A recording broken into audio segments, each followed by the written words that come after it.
Man, y'all already know what time it is. You're now tuned in with your guy, Joe T. D. Johns. And man, it's just two men having a conversation. And for some reason, I just like saying it at this point. I just like saying that. We appreciate everybody who jumped in the comment section and gave us some kickback and ideas on what we could call the podcast. Yeah. For sure. How you feeling? Feeling good, man. Feeling fresh face, moisturized. Man, cause y'all noticed it in the last episode. Throw back to the last episode. I mean, it's a dope episode, so I'm gonna send you to it. I hate that I went through it that way. It was my fault, but it was Joe T's fault on the real. My face was ashy, man. I apologize. So y'all have to. I mean, you can listen to it on the podcast platforms if you don't want to see it. For sure. You need to start promoting that too. Spotify, Apple. SoundCloud. It's not on SoundCloud, but it's on Audible. So you can do your audio books. You can do your audio podcast there as well. But we out here, man. I apologize. I apologize to me first. Y'all probably didn't even see that. I edited that. Now y'all see it. Yeah. Because the numbers need to go. I still need you to watch it. Right. It was a great conversation, poor presentation on my face, but. Yeah, it was a great conversation, man. We was talking about forgiveness, man. If you ain't checked it out, go check it out for that reason. Yeah. You probably wouldn't even notice it. I didn't. You won't notice it on the audio platforms for real. I watched it. On the audio platforms, you won't notice it at all. My girl didn't say nothing. Now I'm beef for her too. She ain't show up today. She didn't say nothing about it. Yeah. But man, how you feeling, man? I'm in a new season that I feel is very unfamiliar, but learning to embrace it.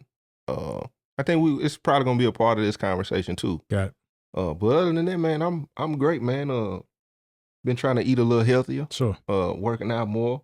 Went and got me a little pull-up bar last night from Target. I got that in the house. I did about 50 of them. I can feel that all up in here. You want to go over the door?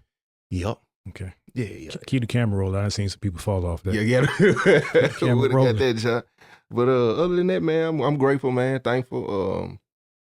Whether up or down, man, I'm glad they still give me an opportunity to. Sure. You know what I'm saying? Live and do what I do, and hopefully continue to inspire and touch other people. It's a blessing to be a blessing, man. Most definitely. But man, me and my fiance had a conversation last night. I done had a few of these conversations here recently, it seemed like. Mm. And it's always in comparison to my life.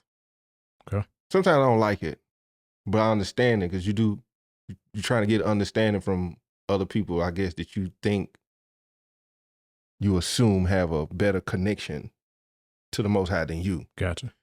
And hold tight. Go ahead. 2 episodes in a row, you ain't got your glasses on. 2, they in the car too, and guess what? I looked at the monitor, I seen. Okay. But we're good. Cause I mean, you hard left last time. Yeah, hard left. We probably about to. Double back. We're about to. Man, yeah, I wanted to talk about being able to. I want to talk about being able to hear the voice of the King, the voice of the Most High, or versus being in your head. Because me personally, I feel like a lot of people just be in their head, or they expecting to hear. They want some magical experience to say it was him. They want the biblical burning bush and say. But do they though? No, they really don't. They don't on the ground. I think I do. Yeah. Me personally, I really just believe sometimes when people hear him, it doesn't suit what it is that they want or what they want to do. Sure. And that's a automatic. Yeah. When you want the voice of God to confirm your plans, that's not really how it works.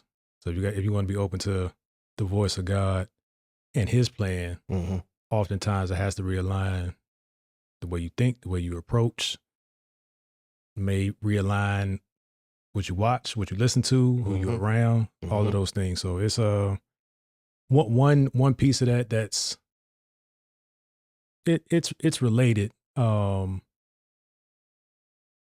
this conversation, but part of my challenge with people that say they're doing the Lord's will or their relationship with God is on the up and up. You don't see any changes in their life. And I just think that there's a before and an after that's obvious. What kind of changes we talking? Who you are, character, how you speak, how you receive people. how you present yourself. If you're a representative of the king and there's a distinct before something happened that gave you that connection and then after, I'm not saying the next day or the next moment, the next minute, but as he works, as you allow him to take up more space in your life kind of has to look different, because if not, why would you need him to stay the same? That's a fact. You got to decrease for him to increase. Yeah. And what you just described is the sanctification process. Sure. The spirit, it should remove the power and the growth of sin, which should change your character, behavior, morals, principles. And I ask that because a lot of people associate blessings and being in his will and to things.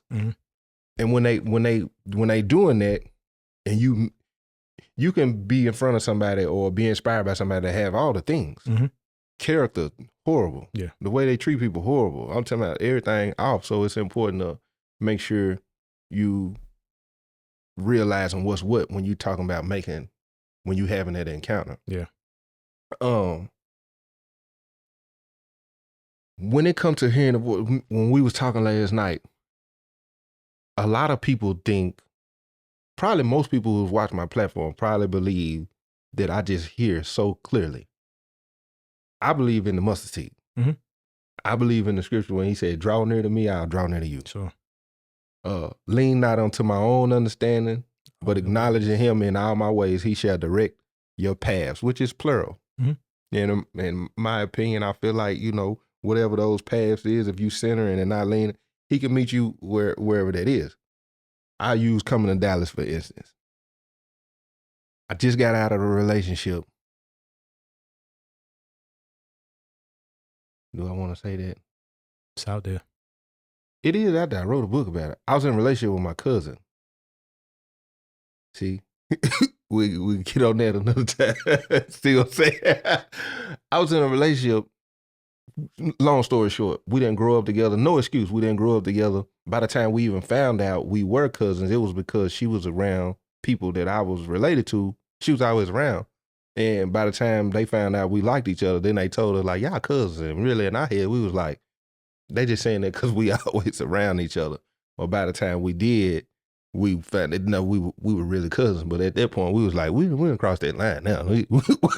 But it's a whole situation. It's a whole situation, bro. But anyway, and even I did hear him clearly tell me I had to come out of that. I left, went back to my hometown, Springfield, which is about 30, 45 minutes away from Gallatin. I'm not there 30, 45 days, and this happened, the blow up.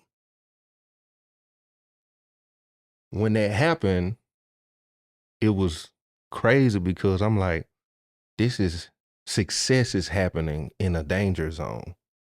Because you were home? Yeah.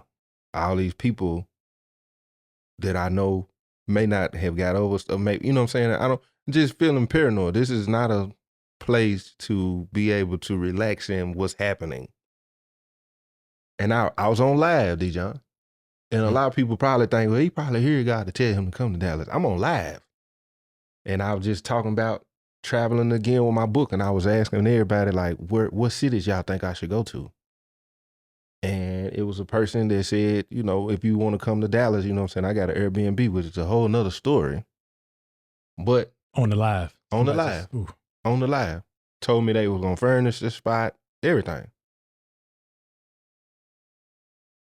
I'm not thinking in my head, this is the Most High saying, hey, I got you. I'm looking at it as I'm going to move on faith. I literally packed up as much as I could in my car, put it in the back seat, front seat, trunk. Never been to Dallas a day in my life. The only place I've been to in Texas is Austin. I don't know nobody here, nothing. I do got a family member here, but they on the outskirts somewhere. I probably hadn't talked to her in a long time at that time. Bro, I drove out here to a person that offered me something I've never met. I only talked to on the phone at that time once. I don't know what's going on, bro. And I got here and then operating on that mustard seed. Met my fiance, the family that I have now, my camera guy, the people that I'm connected to. You, I could go on and on. Yeah. Relationships is just, it wasn't something that I just heard out loud say, go to Texas. Same for us getting here, man. I honestly, the place I was in my life, I can say that I didn't think I needed God as much because it was in that corporate swing. Mm-hmm. We were coming back from overseas, and we really had a choice of where we wanted to live. The guy that I reported to at the time, who was the VP, whose spot I actually moved into, as after he left, was like, "Hey, you need to be by. I would recommend you live by a major airport because I was going to be traveling a lot, less international travel, but traveling more around the U.S." Because that was the least experience that I had in the company. All of my stuff had been like overseas, OCONUS kind of activity. I worked in the U.S., but I wasn't familiar with the contracts that I was now assuming responsibility for. So we early in our marriage, when we talked about where we wanted to live long term, it was Florida or Texas. Mm. Keisha, my wife, was stationed in Cocoa Beach in the Air Force before we got married. She came back to Virginia, Langley Air Force Base, where we're both from, Hampton, Virginia. And we got married and started our family. But that was the only reference. Well, she had lived in Florida, and she had been to Lackland Air Force Base for training, which is in San Antonio. I came out to visit when she graduated from basic, but that was my only experience. So we really didn't have much to go on in terms of why we wanted to live in these places. And at some point we started looking at Florida, trying to make Florida work, but it never really worked out. When this opportunity came, I was like, we'll go to Texas. Again, didn't have any, not any blood family. We had some family friends that my parents had been good to. They kind of looked at as their parents as well. So it was kind of like, that brother and sister type relationship, big brother, big sister, they were here. But otherwise it was just us. And we were used to that because overseas, it was just us. And that changed the dynamic of our family. Before we left, my wife was a social butterfly. We got over there and it was like, well, it's just our family. So when we came back, we weren't really open to interacting with a lot of folks for a long time. It's better now. But when we came to Texas, I also was alerted of my diabetes. I didn't know about that until I don't know how long I was living with it overseas, but when I came back, my mom was looking at me. She was like, you don't look right. My mother makes the appointment for me. The doctor, I'm 37. 37 or 38 at that time. Go to the doctor, find out that I shouldn't even drove to the doctor's office. He's like, bro, you on your way to a coma. Yeah. And a lot of things started to make sense. Thank God for mama. Every day. For sure. Right down, thank God for mama. A lot of things started to make sense because moving is stressful. So like I can understand you packing up, but even with just one person, that's stressful. It was 7 of us moving 7,000 miles back across the globe. And I didn't know I ain't had no stake in Texas. So we just came here on faith. I can say faith played a part of it, but I also thought that I had it under control because I knew I could pay for it. And a lot of my life was dictated on, do I have money for this? Would determine whether I would even seek the voice of the Lord. That's good. Let alone be open to it or hear it. And I know I'm going long-winded. No, that's good. That's good. That's good. We got out here, got settled, rented a house for a couple years.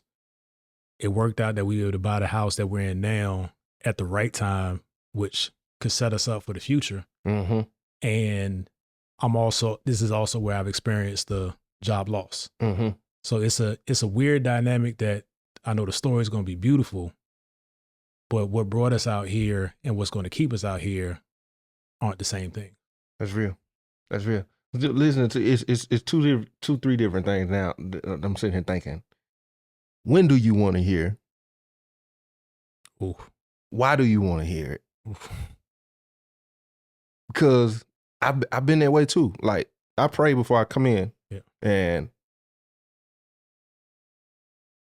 I'm at a point now where things are so unfamiliar. I'm kind of waiting for that moment again and be like, okay, that was it. But not seeking the way during a desperation stage. I need to hear you now because things are unclear. or like you said, I can pay for this, I can do this, I can do that. Not necessarily a need to hear or thinking that anyway. And then it get to a point of when you're desperate to hear. And so that's one. I would even suggest how the manner in which it's communicated. Because you made a comment about the burning bush earlier. And I don't know a person in my life, even thinking of maybe my father, would be able to put that into context immediately and know that it's God. Like it's such a departure from what is traditional today. And I'm not saying God is traditional, but imagine if we had to have those a donkey in order to us, understand a burning bush, getting swallowed by a whale. Like if we had to have those things. And it's almost like we're so far the other way that we only want to hear out of convenience. We don't want to hear the harsh, sharp change of ways. This is wrong. Because I think we get that that's part of our conscience to a degree. Like it's the pricks, right? Are you in your head or is it him? True. And I definitely, when you said desperation, that set me off because we just had a conversation about desperation leading to downfall on another show. And I was talking about how many times, my frustration has been how many times I've been in a desperate situation and didn't have to. That's one thing. When you're truly in a situation where God has paused life's luxuries for you, that's a very weird, unsettling place that I am right now. Yeah. And it feels desperate, but I've had enough experiences to know who's in control, and I can lean more to that. I had my moments. I got my moments where it's like, man, if you hadn't taken that job, that's real. That's real. But you know, I feel like those are some of the most beautiful moments too, because it's a lesson that you probably wasn't open to receive versus you had it now when it happened again. Because if he did it before, he's gonna do it again. It's just you in that phase of, learning certain things. I feel like, I think when you hearing, do you think it has more to do with changing certain things? It's say you ask, but you ask amiss. You're asking for something, an answer for something, maybe a job, an opportunity, whatever the case may be, a spouse. Yeah. You want things without changing things to help you maintain it or understand it. Convenience. Yeah. When dope boy out of my life, kicking doors out of my life, fast money. This is the first time I've ever had legal money like this. Right. When it hit, I'm realizing quickly I can't spend this legal money the same way I spend dope money or jackboy money. I can go hit a lick for $15,000 and spend it over the course of a week. And in my head, I'm saying I'm gonna go kick another door. I believe in being a good steward for his kingdom as well. You want to hear his voice and be blessed for something and not even want to sow into his kingdom. He says, seek ye first his righteousness, his kingdom, then all things will be added unto you. Right. Some of us get the blessing and don't even break bread with the king. So my parents used to say, you don't want God to blow on your money. And I understood it because they're serial tithers. That sounded disparaging. My parents believe in the principle of tithing my whole life. So and they attribute their discipline and their dedication, wrong words, their commitment to God in that space to them being sustained through life. Like my dad has lost his job too. Like, so it's weird how my life is starting to parallel some things that he went through. But they always tithe. Anytime I get money, if I got $10, hey, you put that dollar aside. And then at some point it stops, right? Them telling you to do that. And I didn't understand the value of it. And I know there are those that believe differently, even what you should tithe in terms of percentage, Old Testament versus New Testament. I don't care to argue any of that. Right. Like that's a conviction between you and God that you'll have to answer to at whatever point is decided. But I know that I believe the discipline that they had showed up in their budget, and they were able to understand life from a budget that actually fit and made sense. My budget was always gross. I didn't even care about taxes. I make this amount, so I'm basing my life on this amount. And when you don't have a discipline, I guess the harder thing about tithing is not doing it and then starting because it seems like you're losing money. Right. They always thought that the money wasn't theirs. That portion of the money didn't belong to them, so they were able to be disciplined, and it allowed them to help other people. Like as I got older, people were coming to them for advice, and neither one of them were in finance by any stretch, but their kingdom finances were in order. That's real. So yeah, I gotta meet them. Yeah, I mean, a couple months.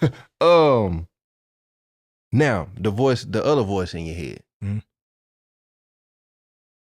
What do you think why do you think people be so, I guess, confused when it comes to, do you think it's they want what they want regardless if they hear him or not? I think it's reps.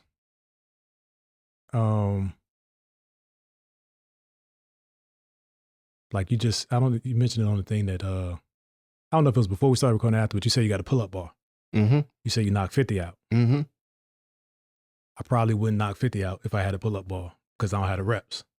I ain't been in the gym, you know what I'm saying? And for you, like you said, it hurt this morning, right? But that's a familiar thing. You understand it. You know it'll hurt now. Tomorrow you'll probably do 50, 55 because you got reps. Well, you don't even understand what God's pattern, but also it's hard to identify the voice. And it sounds confusing. Whatever your prominent repetitions are will sound like the more reasonable voice to answer. If I always live like this and I always get through it, it seems like I should listen to that. But if something says take a hard left, where sometimes his voice sounds like it, you start kind of. I agree. And that's why I believe in relationship. Yeah.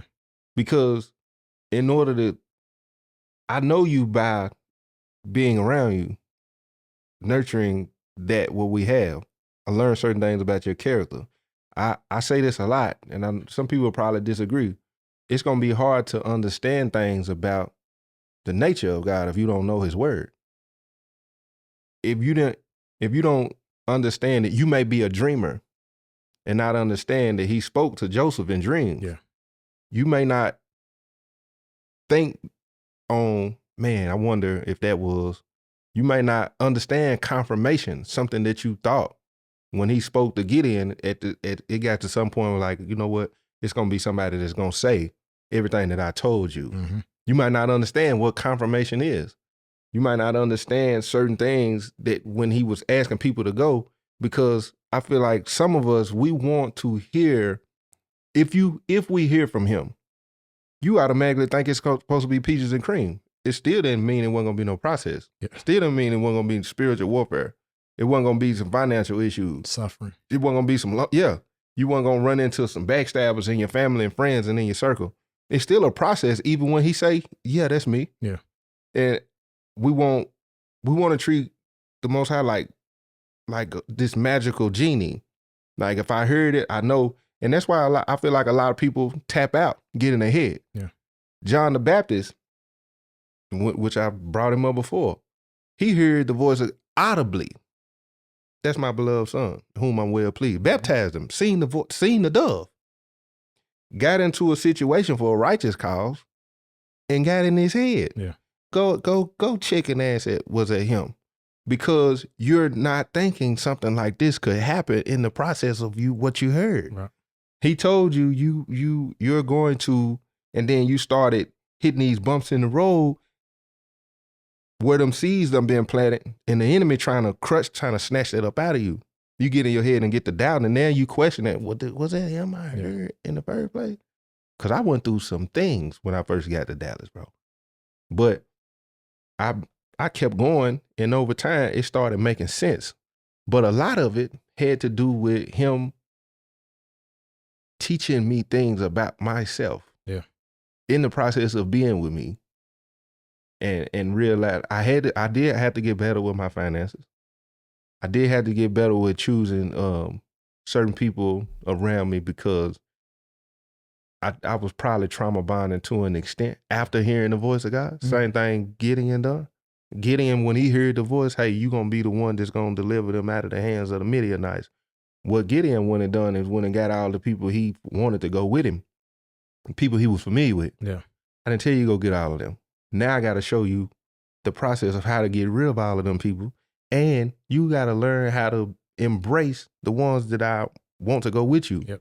And that feels unfamiliar, which will lead to what I was saying in the beginning, what I'm experiencing right now. I called my homeboy yesterday and I said, bro, I'm having a problem being in a more healed place. I'm having a problem embracing that because I'm so used to, he said, you need a scandal. I said, yeah, I said, I ain't got no scandals. When it comes to pushing content things that I do and how I do them, I was like, bro, it don't feel the same no more. Yeah. And I was like, it's weird because I'm whole and I'm like, I don't know how to embrace it. I don't know how I'm feeling about it. How is it that I'm in a better place mentally, spiritually, in a better healed, and I'm healed, and I'm feeling like I got to blow some money in order to get the drive to chase, to get some money, versus saying, oh, he got me here. Just keep going. Like, I feel like I need something toxic to shoot off on it. And I ain't even in that place no more. And I'm like, I don't know how to operate it in the healed place. Do you think maybe that subconsciously you think the healed you is not as marketable? Yeah, of course. Of course. What does that look like? That's part of my prayer. Something that I said it on Facebook yesterday. I said, don't go back. Yeah. Create them new experiences to understand that it's okay. We're talking different audience, different conversation. And that's a part of the new process of hearing him in a different, because that season, it's a new season. Yeah. And but well, that's part of the change, right? Because you've allowed him to occupy more space and less of you, the change has to happen. So it would be a disservice to him. It'd be a lie to suggest that he's done all this for you. You are where you are because of him, and still look like what people may want you to look like. Mm-hmm. And the thing is that people aren't changing themselves, so it looks funny to them. Mm-hmm. Right? It's easier to point out your changes as you no longer being down, or you switched up on us. Mm-hmm. When in reality, it should be a guiding light to what is possible. Facts. But that requires the individual to be open to what's not right with them. That's real. That's real. Question then, staying on the topic of the voice of the Most High. You can hear it based on people, based on unfamiliar territory, and be disobedient. Get in your head, even with that. Wondering like, ain't no way that's him. Like, you asking me to switch all of this over. I done got used to this. The treasure is right here. What are you talking about? It's that Abraham and Isaac. I need a son. I need a son. I need a son. Give me your son back. Right, bro. You know what I mean? Yeah, and this is, you also have to understand, in neglecting the voice of the Most High, sometimes it come force. Yeah. Go ahead. Yeah. I mean, I've had enough experiences that should have ended with me not being here. Like, we actually should have never, if life was logical, you and I would have never met. On me. I know you got a story, but just like on. So I referenced going to San Antonio for my wife's graduation from basic. 2 weeks before that, I was in an accident, got hit by a drunk driver, and my car was totaled. The car buckled around me. Every door except the door that I got of was jammed. My door was open. My door could open. Yeah. One would think that just that scenario and surviving, you'd be immediately grateful. The challenge for me was I had been hit by a drunk driver before who fled the scene. So when I got hit, I'm literally spinning in the car, waiting for the car to stop so I can get out and see what's popping. That's how far you can get from, right? Like when your norm becomes not his will. Right. You know what I'm saying? I'm 21. I literally just turned 21 that September. Yeah. The other piece of that was I was sober when I got hit, but I'd been out drinking. And I don't even know if that's sober when I got hit is true. We said, so I'm yeah. Down the mountain. Yeah. So the misnomer is when you drink, you know when you're ready to unpause. And I'm good to drive now. I'm talking about that kind of life. Okay. You drink, you sit for a couple hours. This is not advice. This is not even how it actually works. Right. But when you think you're young and invincible, that's how it happens. So I got hit by the drunk driver, spinning around. I'm waiting for the car to stop. Car stops. I get out. Lady walks up to me from nowhere, and this is nobody can convince me otherwise. From nowhere, she said, "Hey, are you okay? I think you need to sit down." I don't know what I said to her. I know I was furious. So I probably didn't say some things that were kind to her. She was trying to help. She was like, "Hey, I think you need to sit down." I sat down on the curb. Lady's gone. Never saw her again. Yeah. So I know it probably gets weird for some people. Probably gets weird for people that know me. But that happened, right? And it made me understand immediately that I should be grateful for life. But why does it have to take that too? Right? Why does it have to take me in a scenario that I shouldn't have survived to understand that my life is I'm spiraling at this point, and understand that I need to be more aware of his will for me and living that life. So the whole, I had all of the foundation to understand. The word was read to me. I was told to read the word. I was told about the word, but I got away from it. So though the voice was consistently a part of my life, it took a loud incident to say, hey, and I got several of those. Prodigal son. Several of those. Prodigal moments. Yeah. Prodigal moments. I'm going on. I took my inheritance. I'm out here. I'm outside. Yeah. Man, that force, I got a couple of force stories. Matter of fact, even the story how he was always with me, but when I started actually learning the word, when I don't know what he sound like. I don't know what it looked like. None of that. I don't even know the word at this point. I don't know nothing. I didn't go to church growing up. My mama always had her Bible on her nightstand. Never seen my mama read the Bible. Never had nobody pray with me. None of this. I just know we went to church when they passed the collection plate. Mama gave us $1. We put it in there and we was gone. We never discussed what was what. None of this. So of course, but I'm praying though. I'm in the penitentiary. I'm praying out of desperation, fear, all kind of stuff, anxiety. But I don't know. I really can't say what his protection even looked like. I just know I survived. At that point, I just know I'm making it. I'm okay. Yeah. But I can put some things in perspective now. But when I got to the prison with my uncle who was doing 75 years, it changed his life. I just so happen end up in the same unit as him. It's units everywhere. It's 1, 2, 3, 4. It's probably 8 units. I end up in this unit. Then after that, in the cell with his best friend, which is my spiritual advisor still to this day.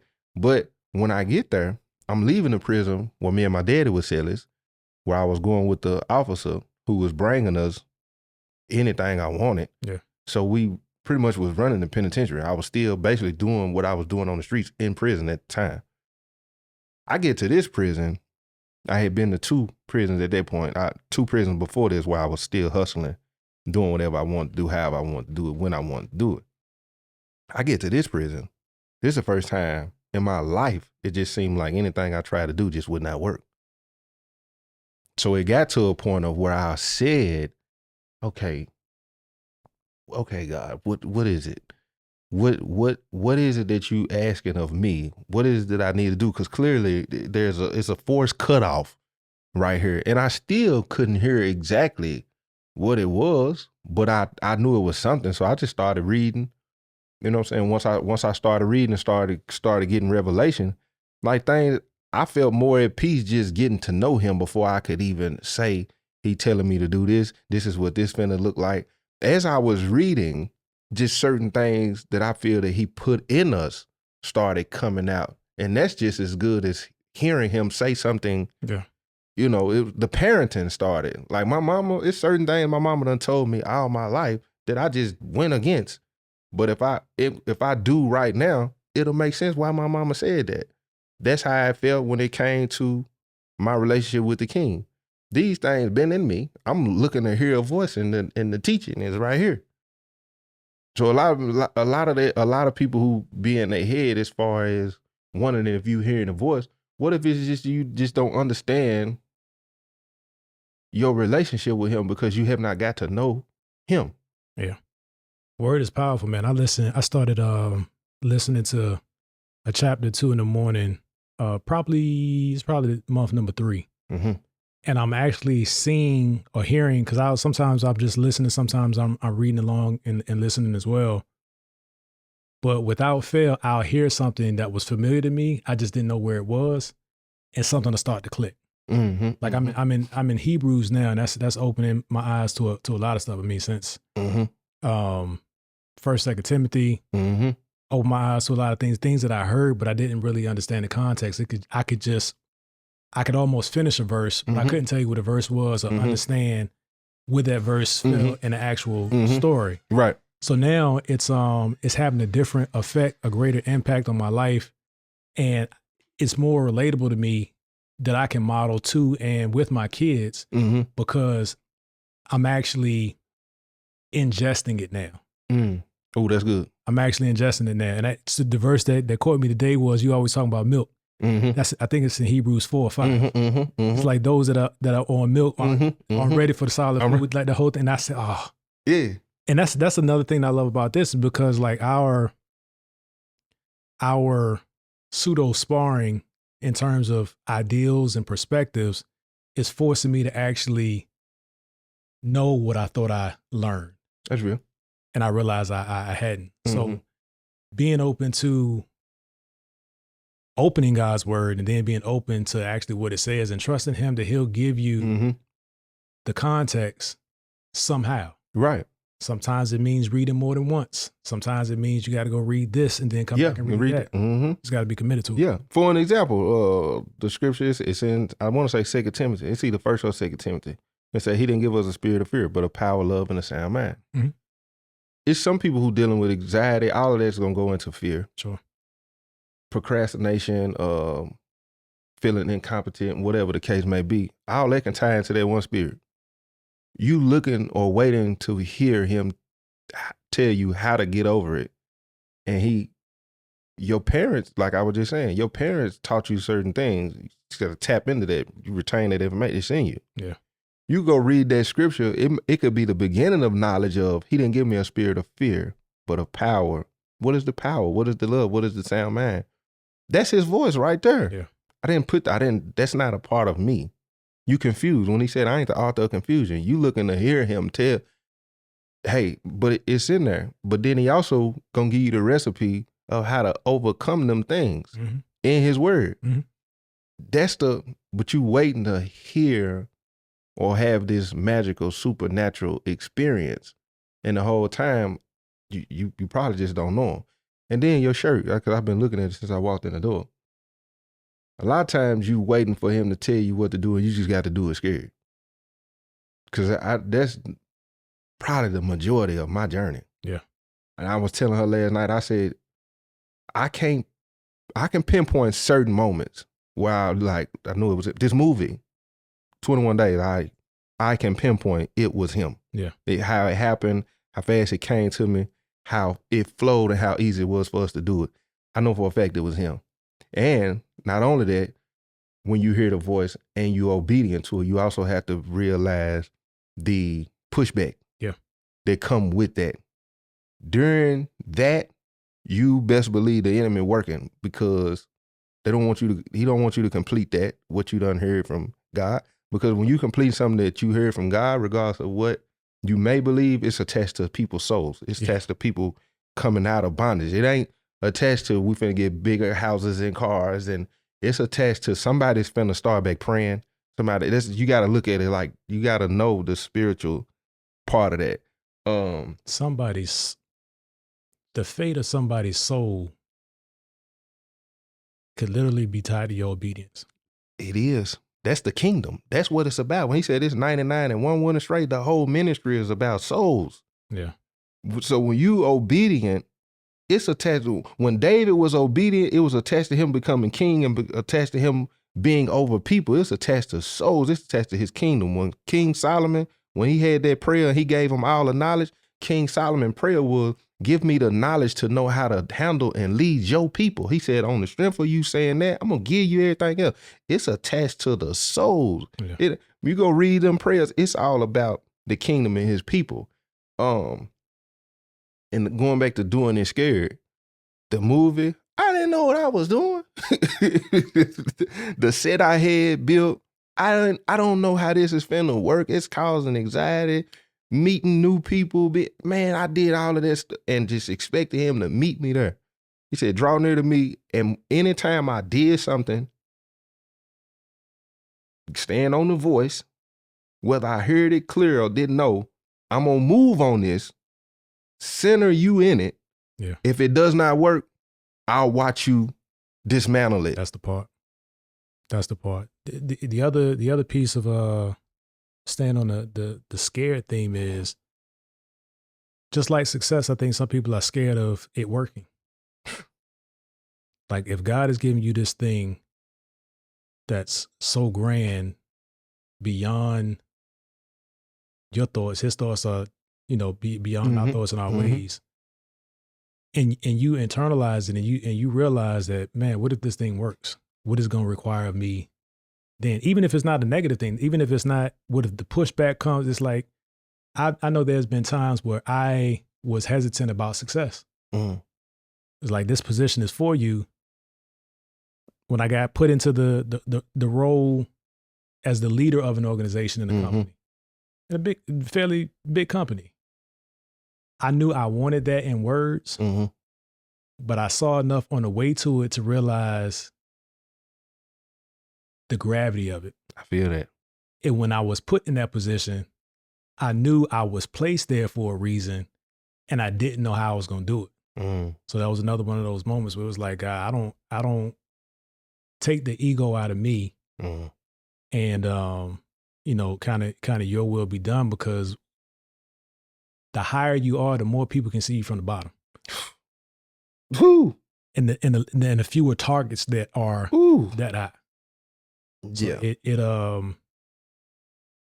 got my first lessons in racism. Not the first lessons, but like overt. I hate you because you're in this role and you look like you. And that's a scary, can be a scary place to be. But I would just challenge those that may be struggling with, I don't know how I'll handle God doing this for me. If he handed it to you, he'll help you handle it. It's a part of the plan. It's a part of the plan. If he leading you there, if you going in that direction and you questioning, that's you already doubting him. Yeah. If he taking you there, it's something he's got to be there for you. He's got to see through the mission. That's Philippians 1:4. He who started a good work gonna complete it. If he's starting it, hey, you gonna fight in this thing with me. He cannot lie. We're going in the furnace. We gonna go in the furnace. But man, hearing the voice of the Most High, you do have to understand this. It's not a comfortable thing. You thinking hearing him gonna bring you some clarity and some comfort. You go through Hebrews 11 when they talk about I call it the Hall of Faith.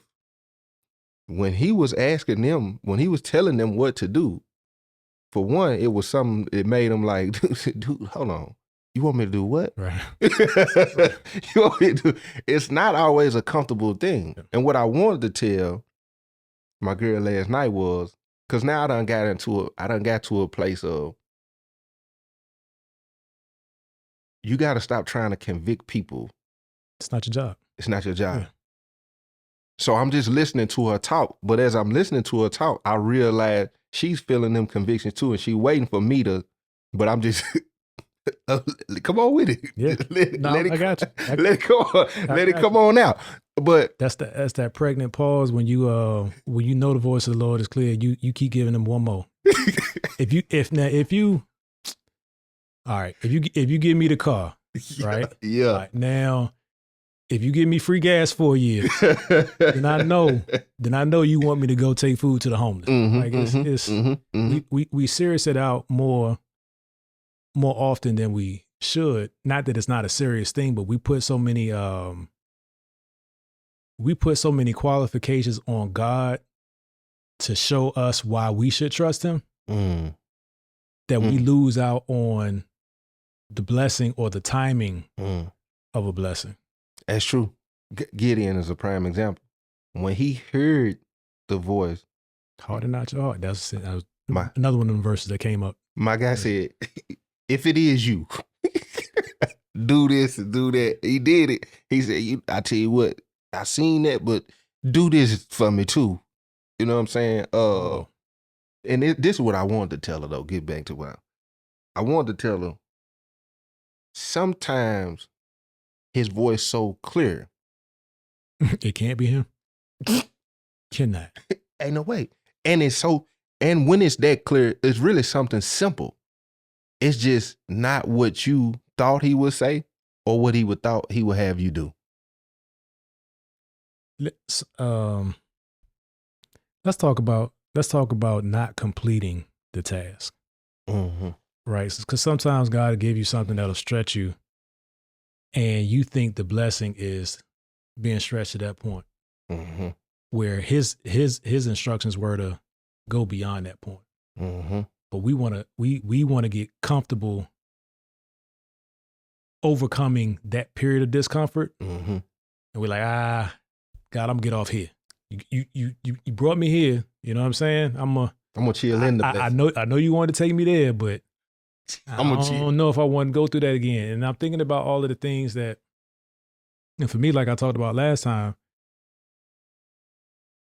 me writing the book was that.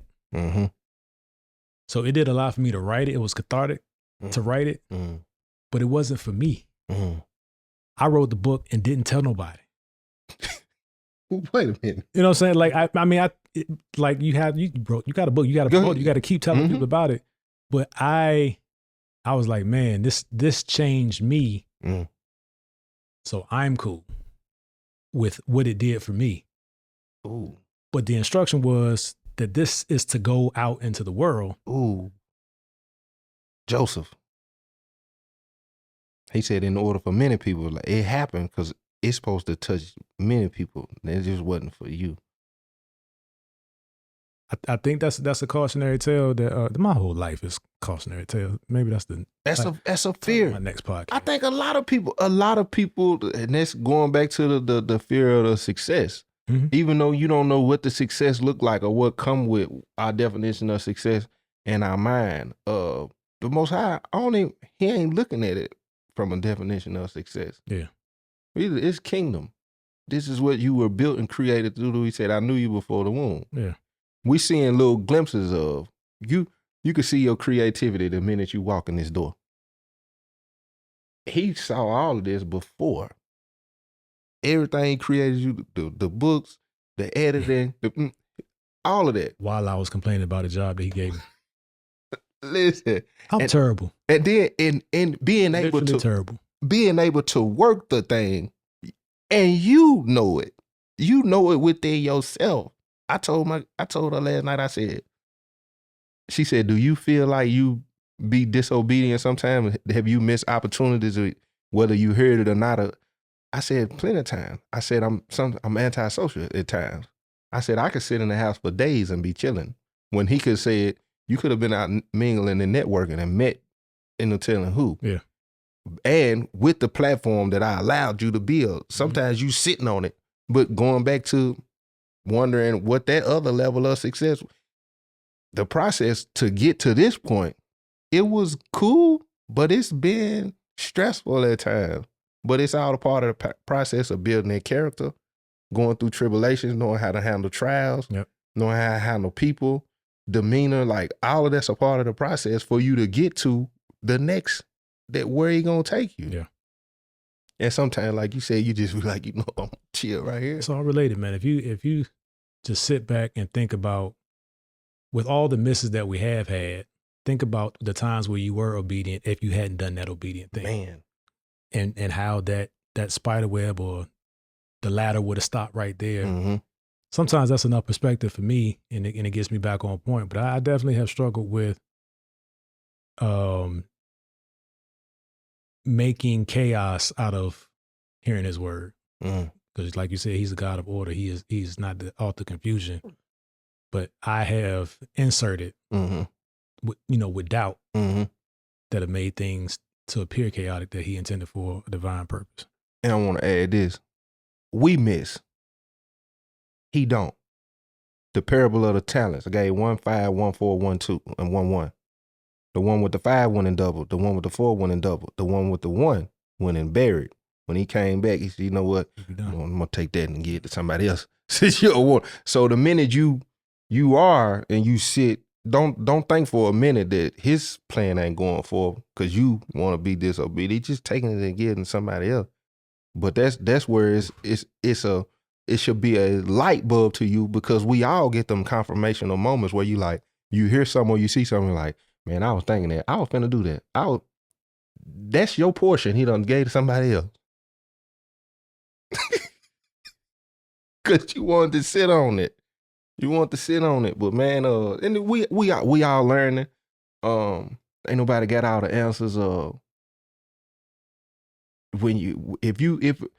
This is what I would suggest. If you felt it, move on it. You might not have all the resources. You might not have all the people. You might not have all the knowledge, the experience, all the things that the enemy gonna tell you why you're not qualified to do it. All them things gonna come into your head. We talking about the creator of all mankind. Try it. Nothing beat a try. Fair. Man. And just go for it. And then you think about the process. Don't think I did it for 2-3 weeks, it didn't work out, I tapped out. No, it might take 4-5 months. It took me 3 years. I built a life-size Barbie doll box before they got popular and was downtown, went and got a permit and was catching women walking by and asking them, did they want to take pictures in this box? It didn't work. That was I tried something else. I tried so many things, bro, that didn't work. Oh, that ain't it. That ain't it. That ain't it. That ain't it. And then finally, something started working. I just stuck to that. Yeah. And I think sometimes life just can beat us up to the point where you don't even want to. You say you want to hear the voice, but you really don't want to hear the voice. You really just rather just sit in your comfort. You want to hear your plan confirmed. You want to hear your plan confirmed. Yeah. You want to hear your plan confirmed. If the Most High told you right now, your life is in Seattle, Washington, that spouse you looking for, the job opportunity looking for, the entrepreneurship you want to do, whatever it is, the networking is here, and it's 10 hours away from home. A lot of women first are gonna be, my babysitter's here, or this, nah, all of that's there. A lot of people wouldn't move on that, but you'll go to church and you'll hear when he said he took his child up for the ram and was about to, and you will praise God and say you. So I told you, man, we think the Bible's really characters. It's like a movie that we just detach from. Yeah. And just reference it when it's convenient. That's one thing I can say. If it seems like something out of I'll try it for sure. Yeah. If it seems like I'm gonna go for it, I'm gonna challenge myself. Yeah. My problem has never been trying it. My problem has been seeing it work, and then it's like, ooh. Then you have a thing that you got to manage. So. But yeah, man, hearing the voice, are you in your head, or are you looking to hear something magical, something supernatural, something biblical to confirm that it was him or not? Are you scared? Do you really want it? If you heard him clear, would you heed what he said? You got something you want to add to that? Popular saying, he doesn't call the qualified, he qualifies the call. Do it scared. Do it scared. Man, you already know what time it is. It's your boy, Joe T. D. Johns. And man, it's just two men having a conversation.